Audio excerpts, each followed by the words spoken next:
Madam Thoothukudi kilometre ஓடிட்டு உயிர்மூச்சு திரைப்படத்தில் நீங்க வந்து பாப்கார்ன், பெட்ரோல், அதுக்கப்புறம் நிறைய பொருட்கள் எல்லாம் ஸ்பான்சர் பண்ற மாதிரி கேள்விப்பட்டோம். அது நீங்க ஏன் அது ஸ்பான்சர் பண்றீங்க?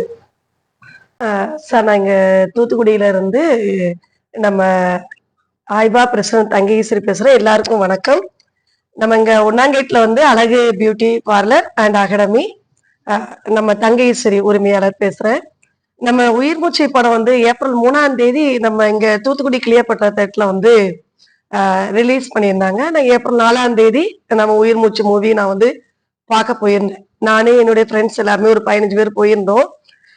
அந்த உயிர்மூச்சு படங்கள்ல வந்து நமக்கு நிறைய ஒரு நம்ம இப்போ உள்ள ரியாலிட்டியா நம்ம அதுல மெயினா என்ன சொல்ல போனோம் பார்த்தோம்னா, நம்ம தூத்துக்குடியில உள்ள நடிகர்கள் நடிச்சிருக்காங்க. அது போக தூத்துக்குடியில உள்ளவங்க டைரக்ட் பண்ணியிருக்காங்க, ப்ரொடியூசர் பண்ணியிருக்காங்க. அது போக நம்ம இப்போ ரியாலிட்டியா நம்ம ஊர்ல வந்து என்னென்ன ஒவ்வொரு குடும்பத்துல என்ன பிரச்சனைகள் நடக்கு, எப்படி ஃபேஸ் பண்றாங்க, அதை தாண்டி எப்படி சமாளிச்சு குடும்பத்தை ரன் பண்றாங்கிற விஷயத்த ரொம்ப தெளிவா மையக்கருத்தா வந்து நமக்கு அந்த உயிர் மூச்சு மூவில கொண்டு வந்திருக்காங்க. அது எனக்கு ஒரு மனசுல வந்து நம்ம எல்லா பெண்களுக்கும் அதை கொண்டு போய் சேர்க்கணும், எல்லாரும் அதுல உள்ள கருத்துக்களை தெரிஞ்சுக்கிடணும், ஒரு அவேர்னஸா கொண்டு போகணும் அப்படிங்கிறத நான் அன்னைக்கு ஒரு முடிவெடுத்தேன். அதுல மெயினா வந்து நம்ம தீபாக்கா வந்து பேசியிருப்பாங்க. அதுல அவங்க பேசியிருப்பாங்களோட அவங்களுடைய ஆதங்கம் வந்து அதுல இருக்கும். நீங்க அந்த மூவில பாருங்க. அவங்க உப்பளத்துக்கு போய் அதுக்கு அதுல வேலை பார்த்து பிள்ளைங்களுக்கு வந்து சமைச்சு கொடுக்கறது, அதுல வந்து கணவர் வந்து நம்ம குடி போதையினால அந்த பணத்தையும் வந்து புடிங்கிட்டு போய் குடிக்கிறது, பிள்ளைங்களுக்கு சாப்பாடு இல்லாம கஷ்டப்படுறது, இதெல்லாம் ஒரு உண்மையா நடந்த விஷயங்கள் இன்னும் நடந்துகிட்டு இருக்கு. அது எல்லாமே ஒரு மாற்றத்தை கொண்டு வரணும். அது போக நம்ம நிறைய பேர் இப்போ வந்து மாரடைப்பால வந்து இறக்குறாங்க. அந்த விஷயத்தையுமே அதுல வந்து நமக்கு என்ன பண்ணியிருக்காங்க அப்படின்னா, நமக்கு முதலுதவி பண்றது எப்படிங்கிறதையும் நமக்கு அந்த கருத்து கொண்டு வந்திருக்காங்க. அது போக நிறைய விஷயங்கள் வந்து அதுல கொண்டு வந்திருக்காங்க.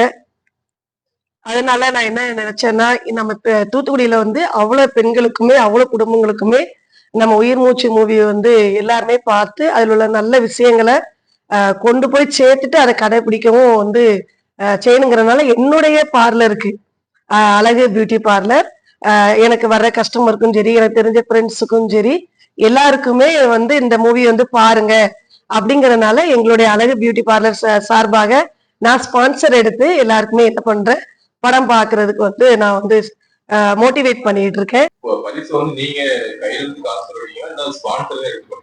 இல்ல சார், ஸ்பான்சர் எடுத்துதான் நான் என்ன பண்றேன், மக்களுக்கு அந்த உயிர் மூச்சு மூவி பார்க்கணும், எல்லாருமே வந்து நம்ம கிளியப்பட்ட தேட்டர்ல வந்து உயிர் மூச்சு பார்க்கணுங்கிறதுக்காக ஸ்பான்சர் எடுத்து நம்ம அழகு பியூட்டி சார்பாக ஸ்பான்சர் எடுத்துதான் சார் பண்ணிட்டு இருக்கோம். Thank you so much.